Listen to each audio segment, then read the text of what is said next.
इसको प्रिवेंट करने के लिए आप क्या क्या स्टेप्स लेंगे? देखिए, कास्टिंग काउच से हमें कोई मतलब नहीं है। Casting couch is not a casting director. वो बाहर जाके क्या करता है, बाहर जाके क्या मिलता है, क्या बोलता है, we are not concern in that. Sir जैसे कि मैम कह रही है आप फ्री ऑफ कॉस्ट लेते हैं, तो आप किस तरह से ऑर्गेनाइजेशन चलाते हैं? विदाउट इनकम ऑर्गेनाइजेशन कैसे चलता है? मतलब आपको कहाँ से फंड होता है? वो भी जानना चाहूँगा। देखिए, फ्री ऑफ कॉस्ट मतलब चलाना बहुत मुश्किल है। इसमें मैं अकेला नहीं हूँ, हमारे साथ बहुत सारे लोगों का समर्थन है। और पैसा ही बड़ी चीज़ नहीं है हमारे लिए। हम जितना कमाते हैं और जितना मिलता है हमें काफ़ी है। तो आप कुछ चार्जेस करते हैं किसी से, या मतलब किस तरह से आपकी ऑर्गेनाइजेशन चलती है? मतलब विदाउट इनकम फैसिलिटीज देते हो आप? What are facilities are there? Like अगर आपके यहाँ कोई स्टूडेंट आता है, आपके साथ कोई जुड़ता है, तो उसको आप how do you promote actually? What is your strategy? एक कास्टिंग डायरेक्टर जो फंक्शन करता है, व्हाट इज द फंक्शनैलिटी? तो ऐसे तो कास्टिंग डायरेक्टर्स बहुत से इंडस्ट्री में, मगर आप कुछ उससे अलग कैसे हो? व्हाट आर योर, आपकी कुछ खास बातें होगी, पॉजिटिव चीजें होगी, उसके बारे में बताइए। देखिए, कहने को कास्टिंग डायरेक्टर यहाँ पे बहुत सारे हैं और कुछ लोग नहीं हैं तो अपने आप को कहते हैं। बहुत सारे कास्टिंग डायरेक्टर भाई भतीजावाद के मामले में फंसे पड़े हैं कि वो अपने भाई को काम देंगे, अपने चाचा को देंगे, या वो एनर्जी से करके आया तो देंगे। लेकिन हमारे कास्टिंग एजेंसी में या हमारे कास्टिंग में ऐसी कोई बात नहीं है। हम एक्टर तलाशते हैं, ना कि रिलेशन। रिलेशन हमारे लिए कोई बड़ी बात नहीं है और कोई मायने नहीं रखती। इसलिए जब भी हमारे ऑडिशन होते हैं, हम खुल के ऑडिशन करते हैं, सबको ऑडिशन का मौका देते हैं। और उस ऑडिशन के जरिए बहुत सारे ऐसे लोग मिलते हैं जो रियली टैलेंटेड होते हैं। तो हमें मौका देने में हमारा मकसद कास्टिंग करना है, ना कि और कुछ। आप बताइए, आप इसके साथ कैसे जुड़े हो और आप किस तरह से इस जो अभियान है उसको किस तरह से प्रमोट करोगे? आपका इसमें कितना Sir, there is a thank you for giving me a chance. There is a really one more thing is really important. Now I'm going to tell you कि जो अभी मैं हीरोज़ का प्रोजेक्ट कर रहा हूँ, वो इन्हीं की कास्टिंग से मुझे ब्रेक मिला है। जो ये सीक्रेट था, बट मुझे लगा कि बोलना चाहिए मुझे। तो हीरोज़ की जो मेरी फिल्म आने वाली है वो इन्हीं के थ्रू मैं कास्टिंग हूँ। तो आई वॉज न्यू, जब मैं मुंबई आया था, इनसे मिला था, बातचीत हुई, रिलेशन बना, अच्छा लगा। But I am trying again. तो फिर कास्टिंग आई इनके बाद, जैसे कि ये बता रहे हैं, कास्टिंग आई, फिर इन्होंने मुझे प्रमोट किया, मैंने ऑडिशन दिया, मेरा सिलेक्शन हुआ। तो nowadays I am doing heroes project with Vidika Pratap and Rajesh Pal ji. तो अभी इनके साथ जुड़ने का मेरा ये मकसद है, जैसे I am not belong to industry, you know, and no Kapoor, no Khans family.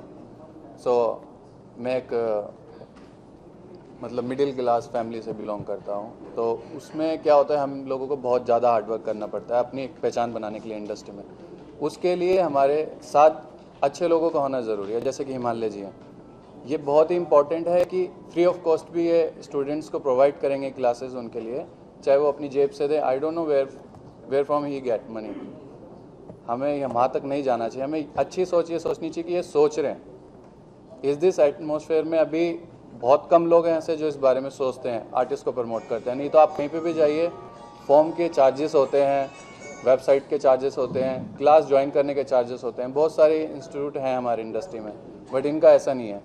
तो बिना बेनिफिट के जुड़ रहे हैं इनके साथ, ये हमारे लिए भी अपॉर्चुनिटी है और इनके लिए भी अपॉर्चुनिटी है।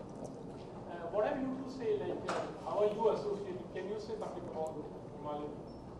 आप कैसे जुड़ी हैं उनके साथ?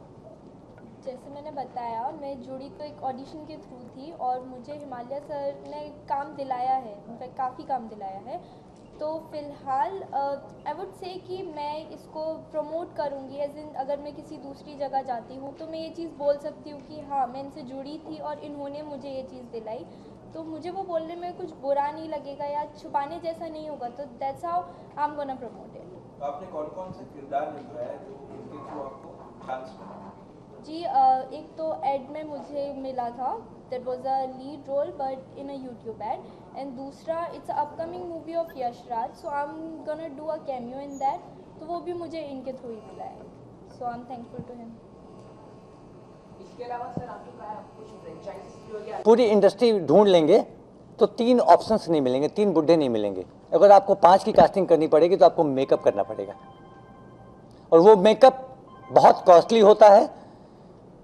मेकअप को कंटिन्यूटी बरकरार रखने के लिए बहुत जद्दोजहद करनी पड़ती है। तो अगर मैं कुछ ऐसी जगह पे जाके उनको प्रमोट करता हूँ या वहाँ से कुछ चीज़ें निकाल कर लाता हूँ तो फिल्म इंडस्ट्री के लिए बहुत आसान होगा। जैसे वृद्ध आश्रम्स है जहाँ पे बुढ़े ऑलमोस्ट उनकी लाइफ ख़त्म होती हुई दिख रही है, मैं उनके बीच में जाऊँगा, मैं उनको जागरूक करूँगा। ये जागरूक अभियान उन्हें जागरूक करेगा, हमारी टीम उनके साथ जाएगी और उनकी जो आखिरी ज़िंदगी है जितना खुशहाल बना सकूँगा वो मेरे लिए एक कीमत होगा और हमारी कास्टिंग आसान होगी। ठीक उसी तरीके से सड़क पे पड़ते हुए बहुत सारे बच्चे हैं जिनको कोई रास्ता नहीं है, जिनको रोटी नहीं मिलती, एक वक्त खा के भी वो स्ट्रीट पे पड़ते हैं, जिनको कॉपी नहीं मिलती। मैं उन बच्चों के बीच में जाकर अपना अभियान शुरू करूंगा, उन बच्चों में टैलेंट ढूंढूंगा, उन बच्चों को कास्टिंग करके दूंगा, जिससे कि आज स्ट्रीट के बच्चे गाड़ी में आने वाले नहीं मिलते, एसी में घूमने वाले बच्चे बहुत होते हैं, मॉडल गाड़ियों में आती है बहुत होती हैं, लेकिन रियलिस्टिक अगर देखी जाए तो उन मॉडल में नहीं है, उन बच्चों में नहीं है। तो मैं उन रियलिस्टिक उन स्ट्रीट के बच्चों को मौका देना चाहता हूं जो कि आए और हमारे इस अभियान में सहयोग दें और हमारी कास्टिंग को आसान बनाएं।